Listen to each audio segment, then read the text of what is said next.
In August of 1943, the German Kriegsmarine took a perfectly good Type 7C U-boat and they dipped it in rubber.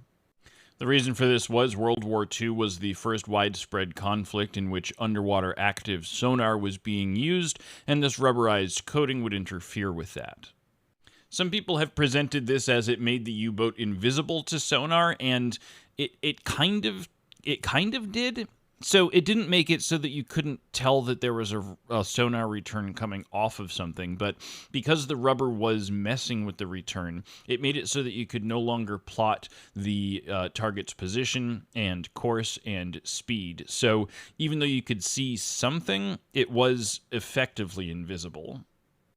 But honestly, that's really all there is to it. They took an ordinary U-boat, they glued and bolted a bunch of rubber to it. The rubber had cavities inside of it.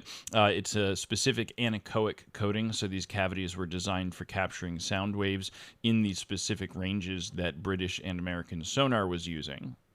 One of the interesting things the Germans noted was that because they had cavities on the inside and a smooth outer layer, these bubbles and cavities would change in shape at different depths, so you actually got different performances out of it depending on how the water pressure. And it appears to have been entirely successful. It sank a Canadian corvette, it sank a British minesweeper, and 2 British cargo ships, as well as shooting down a PBY Catalina flying boat. And at no point has anyone reported actually detecting it on sonar. So the British were pretty sure they'd sunk this U-boat during a confrontation in February of 1945 with depth charges from the HMS Ducksworth and the HMS Rowley.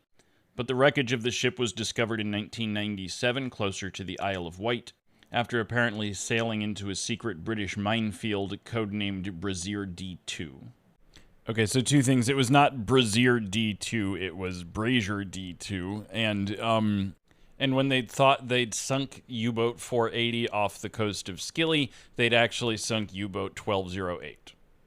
This is one of those things where, I was definitely a World War II buff when I was younger, and I'm very surprised that I hadn't come across this story. Thanks for listening. Like and follow for more.